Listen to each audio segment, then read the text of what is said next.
Ave apa. That way how jangu turana ne to ka. That way live. That way live. Sama. Uno pinda ma account baja uchange kurani. Hata apa sana jambo. That way live. Yango tura. Kacha.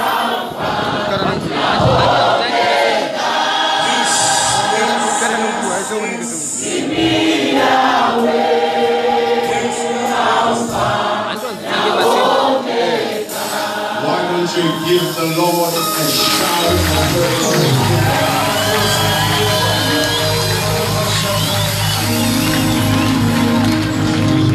I'm not sure if you heard what I said. I didn't say let's give me, Pastor Rasmus. I said let's give the Lord a crazy round of applause.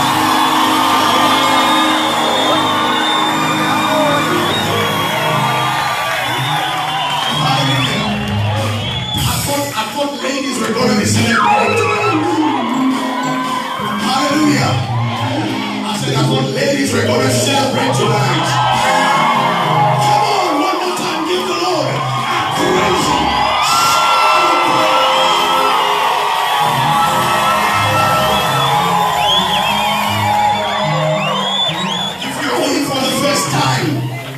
If you're here for the first time, don't worry about what you see. We are not mad at all. We are very normal. It's just that we were blind, but now we see. We were sick, but now we healed. We were down there, but hey! Tell your neighbor we are so normal. It's just that it is like fire. Shut up in our bones. If you know what I'm saying, give the Lord one more clap. Hallelujah.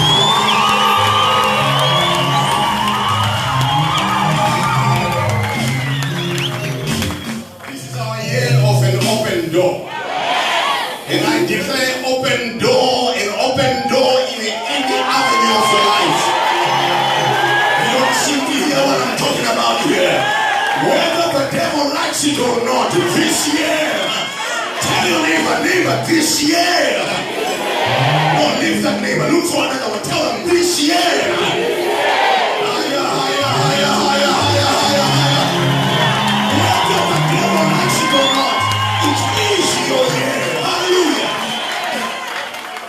So we declare an open door.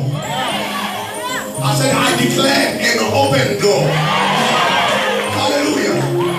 May the Lord go before you. And may the Lord come after you. The devil is going to be messed up in this year. I only have one announcement, then I'm out of here. I want you to brace up. Because this is an announcement of the year. Last year we had the wedding of the century.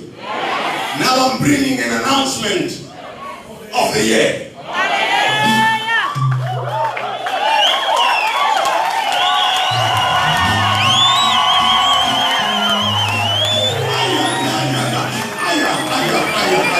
Are you ready for this one? I said, are you ready for this one? We are opening a chapter. We can't be of age like this and still be renting and renting and renting.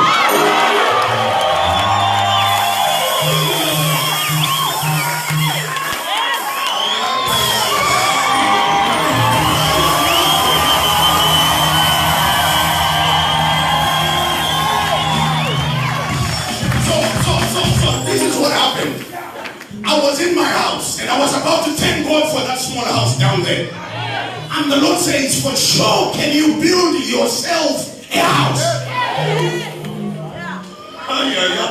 And yet you cannot build me, my house. I declare that this is the year that we are buying our first ground.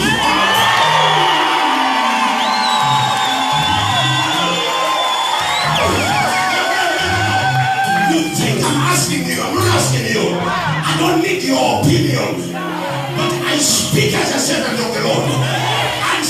This year, do I have a witness in the house? I said, do I have a witness in the house?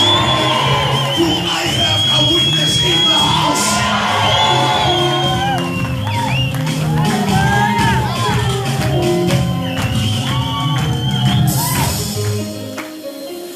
So we're buying our first piece of land.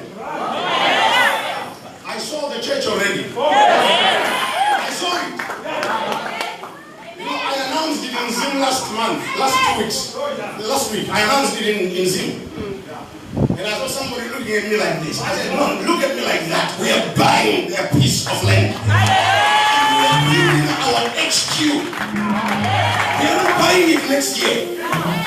We're buying it this year. Tell your neighbor we're buying it this year. If you're excited, let me hear you make the loudest noise.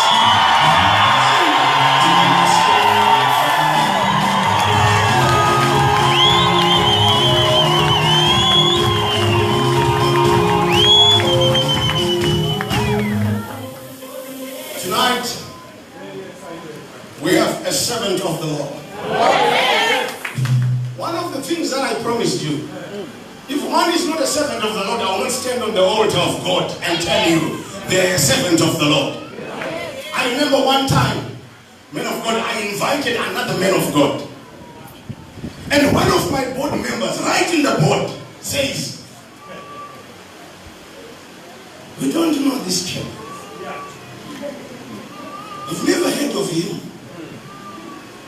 That's why I'm called Father. Read your Bible very well. The Bible says when manna fell, God says, let every father of each and every house go out. Not the heart, not the mother, but the head.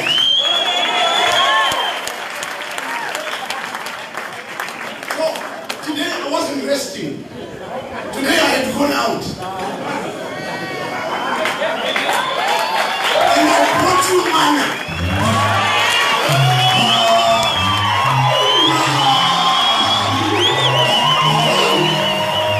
I brought you manna.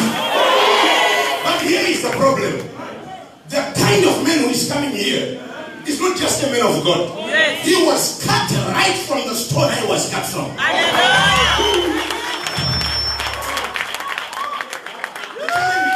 He believes that he is the future for some women. And yet, Paul is here.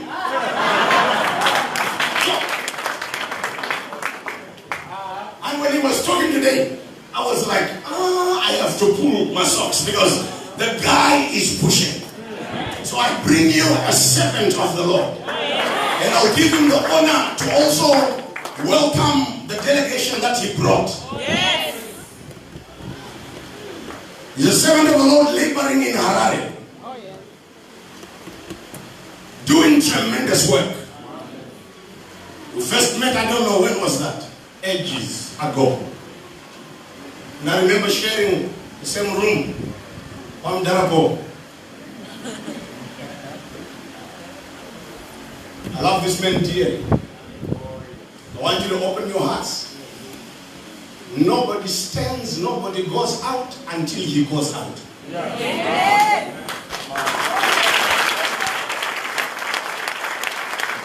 Is that a promise? Yeah. That's it. Men of God, we are open. Speak to us. Yeah. Let's put our hands together for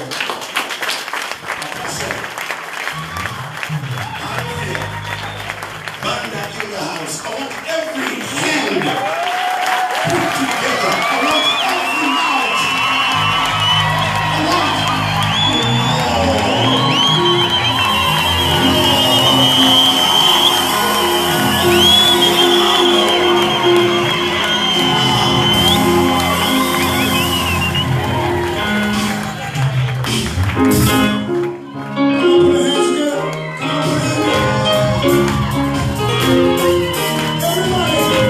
Everybody.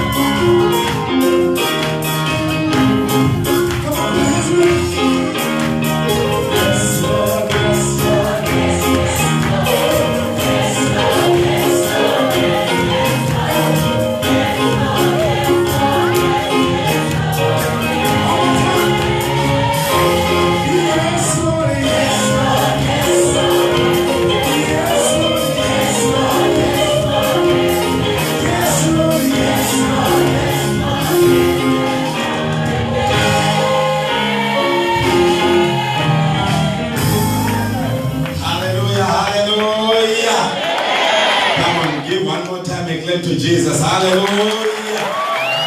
Oh, bless his holy name. You can take your seats. Hallelujah. First and foremost, I'm so excited to be here. It was long overdue. Hallelujah. I was waiting to be here for quite some time, but I thank God by God's divine provision. I'm here. Hallelujah. I'm Banda, like the man of God said.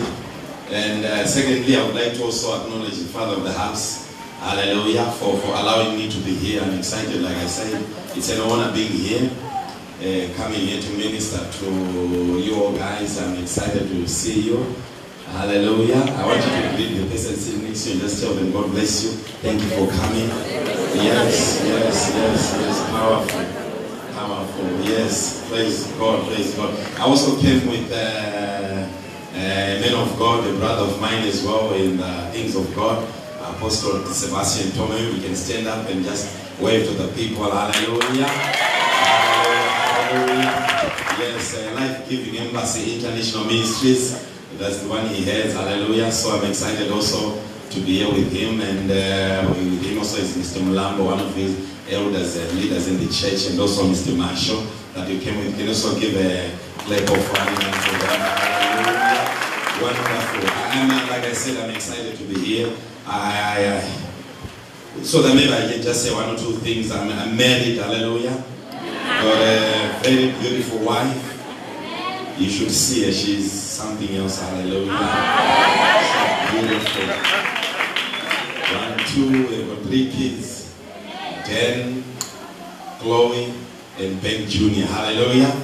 So she says, you say yet, these are so far what we have. I say that's the last point. She says, so far that's what we have. But I'm excited, like I said, to be here, to minister in Cape Town. I grew up in Mutare. I'm Bandano from Malawi, Zambia from Mutare, in Manigal, and then moved to Harare some years ago. That's where I am. Also ministering, like I said, you're from the same old school kind of guy. Hallelujah. So there's a bit of craziness in us, and we do stuff that are just out of this world, with an I don't care attitude, come here, come down, and this is who we are. Praise God. Hallelujah. So I just want to share a couple of things from the Word of God and encourage each and every one of us. I hope I'll be a blessing to you. That's why I really came here by divine assignment. That's why I'm here. And I believe we have a great time, a wonderful time. Well, the other people are that side as well. Hallelujah, over that side.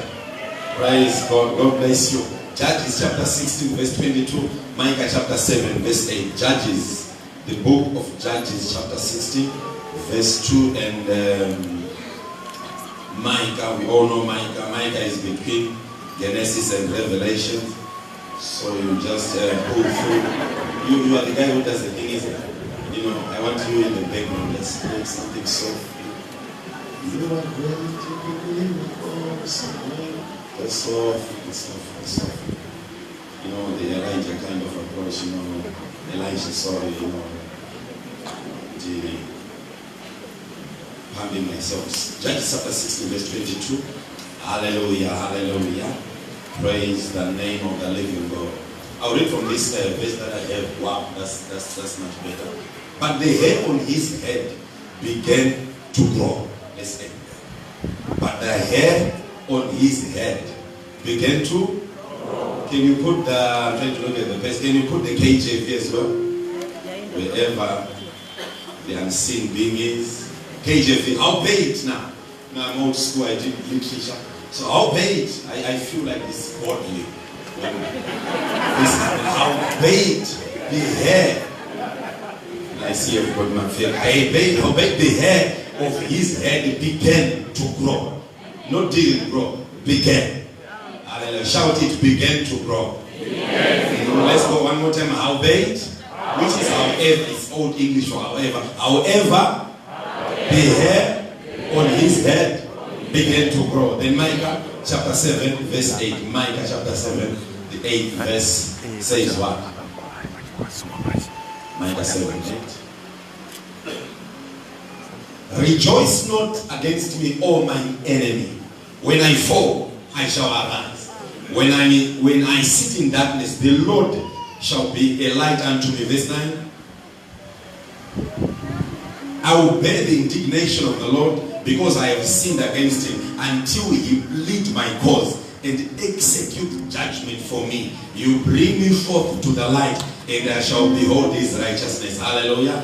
May God bless the reading of his word. I just want you to lift your hands with your eyes closed. Father, we thank you for this wonderful session. We bless you. We honor you. We adore you. We acknowledge your presence. Thank you, precious Holy Spirit. Oh, thank you, Father, that you are using my vocal cords. You're using my mind. You're using my body. I thank you for the anointing of the Holy Spirit in this place, that the sick will be healed. Yes, that you're touching lives. You're doing something amazing. Thank you for the shift that's taking place in the atmosphere. We bless you. We glorify you. Thank you, Holy Spirit. We love you. We honor you. Thank you for your presence in this place. In the mighty name of Jesus. Amen and amen. Hallelujah. Just a couple of things, if you could open in the paper, the good part is being recorded. You can also go there, get it later. But I want you to if you want somewhere to write that, it will also make sense. I think we all know the whole story about Samson. I think it's quite a simple story. We grew up in Sunday school, being told, and these things being told. I'm also teaching my son about these things, almost every character in the Bible. My son and my daughter actually who are of age, trying to teach him these things. But one of the things you need to know, we are here by divine assignment. We are not here by mere effect, able to, your father and mother met and you are here. You are here by divine assignment. And that assignment has to be executed during your time. Hallelujah. So before I really go into the 4 or 5 points that I'm more into teaching, so I tend to want to give people points 1, 2, 3, 4, 5, 6. But more importantly, I want you to know that every person who comes to church, you are not coming to church, you are coming to a kingdom. You are part of the kingdom. Never mistake coming to church to the building or being in a system. You are part of the kingdom. And the Bible says, for we are twice in Ephesians and 2 Corinthians 6, we are ambassadors for Christ. So an ambassador, number one, when is an ambassador? I had the privilege years ago of going to Zambia to preach in Zambia, 2010, 2011, 2012. So when I was preaching there, one of the things that happened was I was given, the security diploma, whatever, personal security from Zimbabwe, where we were staying. They said the following morning, on a Sunday, later in the day actually, Mr. Man of God, can I take you on a tour of Lusaka? Went on a tour to Lusaka. One of the things I learned, what an embassy is. An embassy is that place where Zimbabwe can be seen outside of Zimbabwe. It's like a feeling of Zimbabwe. You are in a foreign land. When you go to the embassy, you must have a feel of what Zimbabwe really is when you're outside of Zimbabwe, when you're not in Zimbabwe. So this is exactly what happened. So when we moved around Lusaka, they didn't have drainage systems, and I remember people being fed or carried on the back of people, that we lift up Ramon and carry them back to the bus stop or the church road where they were. And I was actually amazed because that's not what we see in Zimbabwe. There could be issues, but at least there are drainage systems there. Then when we got into the embassy, I was shocked. There was no, water anywhere. I was actually shocked. I was like, wow. One moment I'm here, this is what I see. The other moment I'm here, it's just like two different worlds. Then he told me, when you are in an embassy, you must have a feeling, an idea of where you are coming from.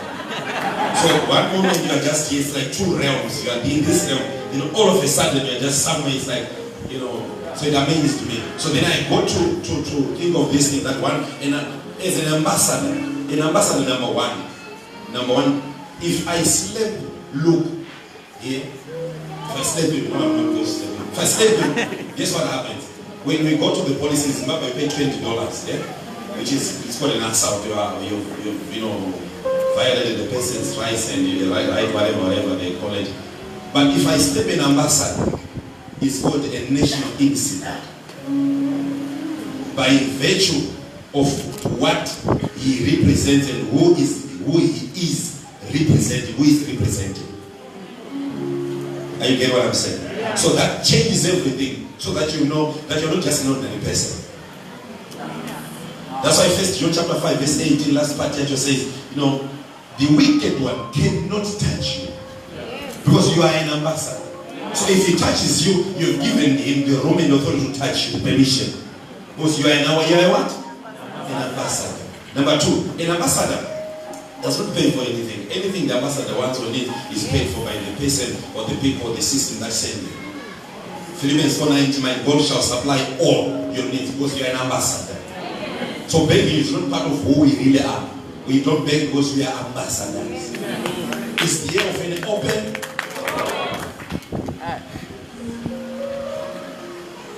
Number 1, there are several things you need to know about doors. Number 1, just there are doors that open as a result of a key. You know, they have to have a specific key for that door. You don't just use any other key. For Peter, I'm excited about this. For Peter, do you know what happened? For Peter, he was in the prison. He slept. James had been beheaded. For Peter, he slept. And people prayed and he got up. For Paul and Silas, they didn't sleep. They sang hymnal songs and praised God. So you don't use Peter's key. Because you're not Peter. You die.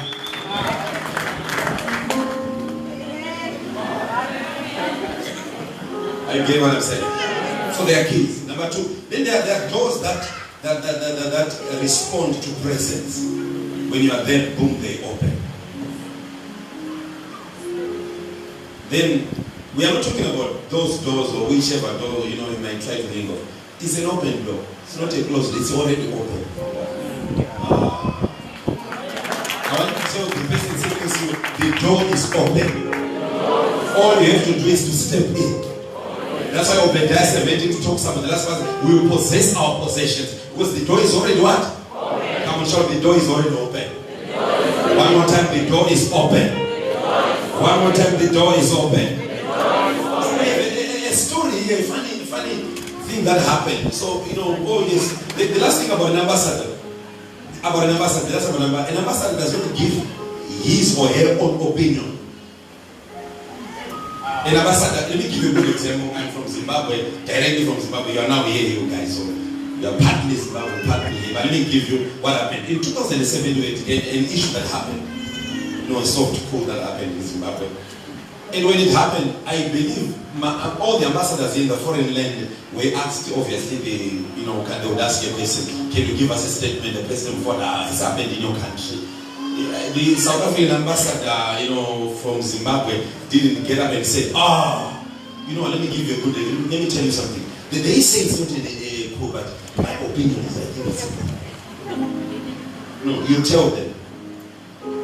The president is safe. We are targeting elements around you. But he and his family safe. An ambassador does not give your opinion. So when it comes to the kingdom of God, you are an ambassador for Christ. We are not asking you for an opinion. We are telling you what the master is saying. I want you to tell the person sitting next to you to put your opinions aside and let the master in this way. Hallelujah. So we like the men of God that also highlighted there's a project going on. And you know what does the Bible say? In our God, you can't build your personal houses when the house of the Lord lies in ruins. So we have to take up these things. We are not asking you for your opinion. We are telling you. One time God told me, never beg people to give to God. Tell them what you want done, then they will do it. So we are telling you we have to build. Let's build. Isn't that so? Exodus chapter 25 to 35, Moses stood up and said, God commanded Moses, tell my people to bring. So we have a story about a guy called Samson.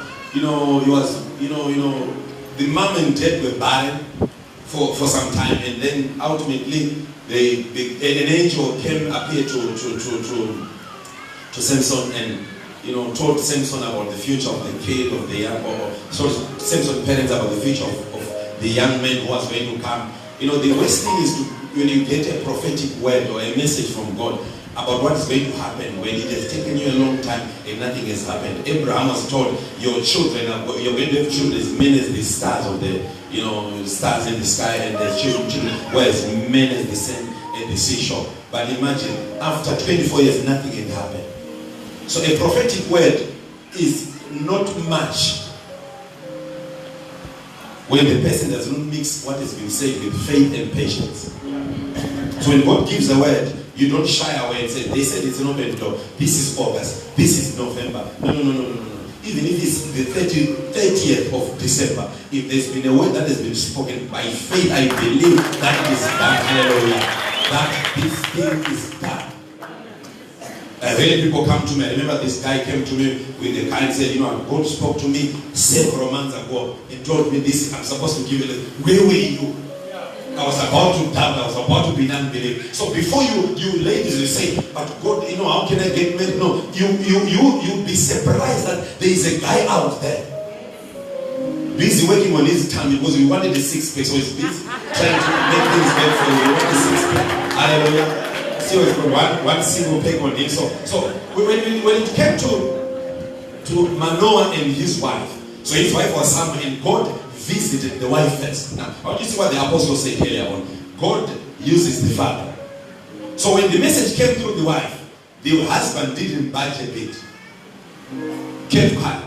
Said, I want the angel to come to me because that's the order. He comes to the father. This was the rare occasion where an angel came to the wife. Not that God was, but he was observing the issue of rank. So when she had been told several things that I will give you. So number one, what you need to know about Samson. Samson, number one, was a son of prophecy. Was not an ordinary person. I believe this vision that we have here, as a ministry, it's not just something that came up because someone was excited. No, this is a vision, a ministry vision from God. Hallelujah. Prophecy is not just, wishy-washy thing. Prophecy is real. When the word is given, it changes the atmosphere. It brings a paradigm shift to the atmosphere around us. There will be changes taking place. When the word was given, whether the child was there or not, you have to believe the word that has been spoken. Samson was prophetically announced that he was going to be there. I like what he said, that we are also announcing that, guess what? We are going to have a building, our own headquarters, HQ, down there in Harar. Hallelujah.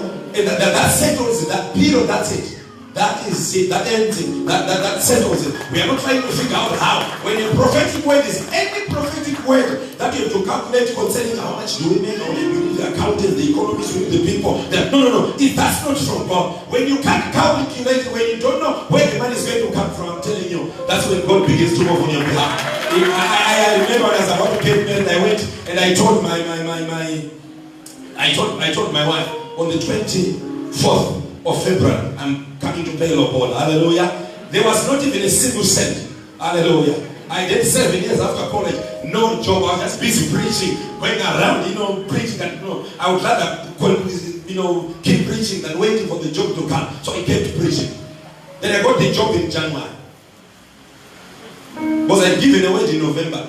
Make sure those guys from Bocha and Dalmarange, tell them I'm coming to Elobol. I told them.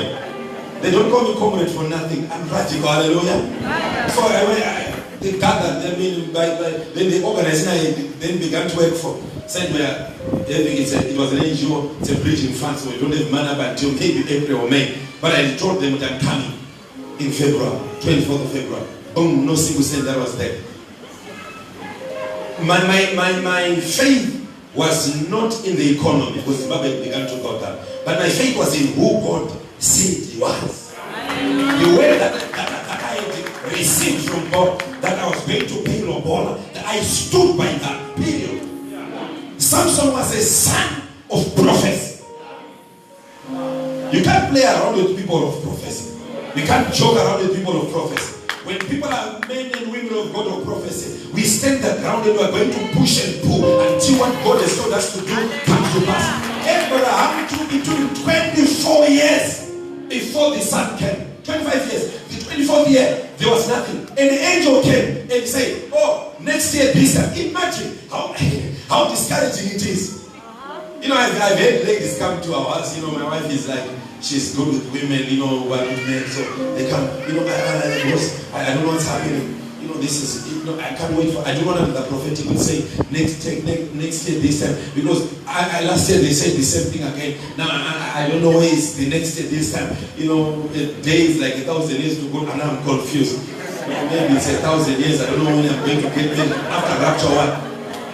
So I always tell people, you know what, I don't know, I'm not God, but I can say that if your word has been given, believe his prophets, you will prosper. But never mind what's being said out there. Never mind what they are saying. Never mind the economy. Never mind. As long as the word has been released. Hallelujah. If the word has been released, ladies and gentlemen, when the word, when what we call the logos and the rhema, the logos is that's the written word. That's which the word which is just there. The simple word. It is nothing, it's just written in the pages. But when it's the rhema, it's the revealed.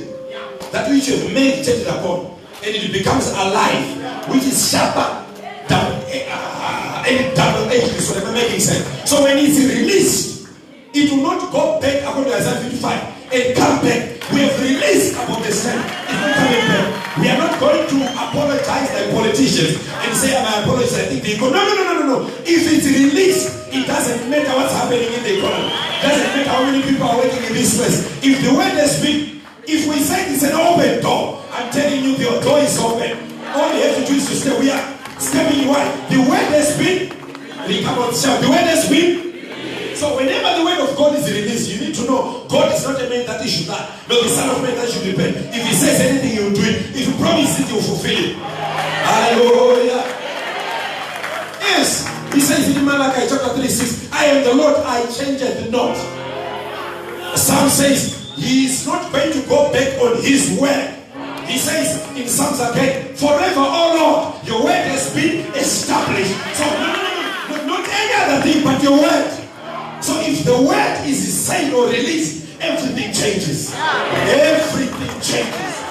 When the word of God is released, Jeremiah 1:12, he watches over his word.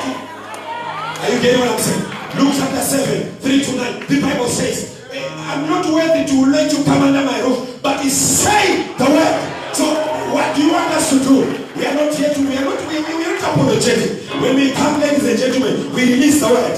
What you need is the word, because it is sharper than any double-edged sword. It can pierce, and it is a designer of the thoughts and intentions of the heart. When we release the word, miracles begin to take place. When we release the word, jobs open up. Hallelujah. When we release the word, that guy come from UK to marry you. When we release the word, the word of God. Come on, shout the word of God. When God releases the word, things begin to shape up. Hallelujah. When the word is spoken, my son was born with a condition. They told me, don't know what's going to happen. Some issues there in this system. 2 main problems. And guess what? We stood our ground, laid hands on him, anointed him, took Holy Communion. He was still a kid. We said we are partaking the communion on his behalf. Started laying hands on, decree that he is healed. These conditions are non-existent. They told me he has to go on an operation. It's a 50-50 issue. He is too young to get to go on an operation. They don't call me corporate for nothing. Hallelujah. I'm sticking my neck on this stake. I'm not to bury one of my kids. Hallelujah. I'm standing my ground. It's another thing to preach about faith. It's another thing to walk the walk of faith. It's another thing to know about the healing. It's another thing to see manifestation of healing. It's another thing to talk about prosperity. It's another thing to walk in prosperity. It's another thing to have peace. And preach about peace. Hallelujah. When the word is released, so we started decreeing every morning, every night. I took Ephraim, if you eat my food, you have to come and pray with me. I don't give people food for free and you go and do whatever you want. Let's lay hands on this baby. Everyone, lay hands. I will go you the devil every night, every day. 8 months there was no change. But I started saying, let's change the prayer now after 3 weeks. We are not asking God for healing. Healing is guaranteed. Mark 11:24. One thing soever you desire to pray. Believe. No, don't pray. Believe that you have received it. And God, we believe we've got this thing. We believe that it is done. We are not praying now. I'm telling you, when we decree, God is able to do it. We stood up. What things soever you desire to pray. Believe that you receive it. You shall. As a result of having believed. So we checked our confession. I told my son, my daughter, he's not not sick. Anasha is not sick.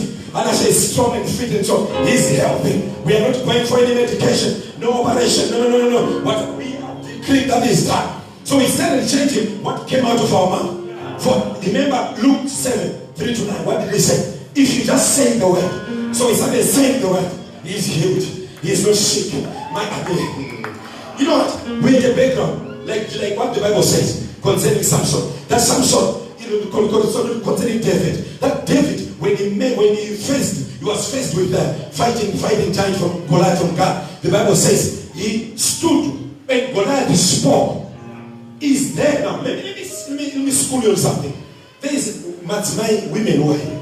There is nothing as demeaning, rude, mean as saying to your husband, "Are you a man?"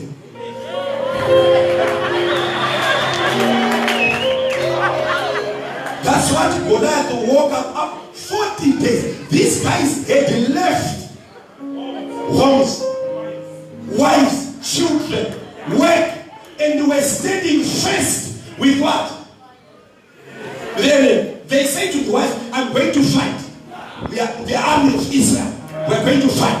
And when they got the 40 days, they would get out of the tent, stand at the door of the tent, and Goliath would stand up and allow him to speak. The devil is a lie. They would allow the devil to speak. And Goliath would ask a simple question. Is there a man? Now, in those days, only men would go to war. But he's asking, is there a man? That devil is a lie. That devil is a lie. You might ask me, how are we going to build? How are we going to do so and so? Don't listen to the lie of the devil. Don't listen. Woo. And when David came, he did what these other guys were not doing. He spoke back. Never be quiet. Never be quiet. Never be quiet. Never be silent. Always make noise. Shout out and make some little bit of noise. Proverbs 18:21. Death and life, they lie in the power of the tongue. It didn't say the power is in death and life. Where do they lie? The tongue is what is power. Mark 11:23. Whosoever shall say unto this mountain, whosoever, not to pray to the mountain, but say, prophetic words ought to be uttered. If there's been a word that God gave you, write it. No, what's up when we are? Stop writing, no, that junk rubbish. Don't you have a prophetic word? I'm the king, I'm the princess of God. I'm ruling and reigning in life. I'm above and never beneath. I'm increasing in life. The power of the just gets it right up by the day. When they say there's a downcasting, what do I say? There's an uplifting. Hallelujah. Woo! Are you getting what I'm saying? So you have to learn what things soever, that's what you say. If you say to this mountain, whoever says to this mountain, whoever says to this mountain, what you give it specific instruction. They told me in 2007, you have a heart problem, your COVID is sorry. Rakota Lavaka. I went there, I was a bit distraught and discouraged, distressed, frustrated. I thought to myself, I'll die young. I've been ministering since 1996. So I knew this 11 years later. And don't talk about the last 1996 officially. So I knew I'm going to die with what they said. So I stood my ground. When I knelt down, I declared that I'm not dying. I declared that my heart is fresh and new. Hallelujah. 2007. This is 2019. I'm still unfit and strong. I'm preaching like never before. That devil is alive. Never buy what they say about you. Never buy what they say about you. Whatever they say, never buy that nonsense. Hallelujah. If it does not align with what the scripture says, erase it, blot it out. Does not agree with me. I don't care what you say. Don't care what they say. I'm telling you, make what they say. Whosoever shall say to this mountain, be thou removed. Specific. Don't tell me, oh God bless me, I just want any other than be specific. What amount do you want? What do you want? What do you want? Be specific. Oh, you have to say it. You have to say to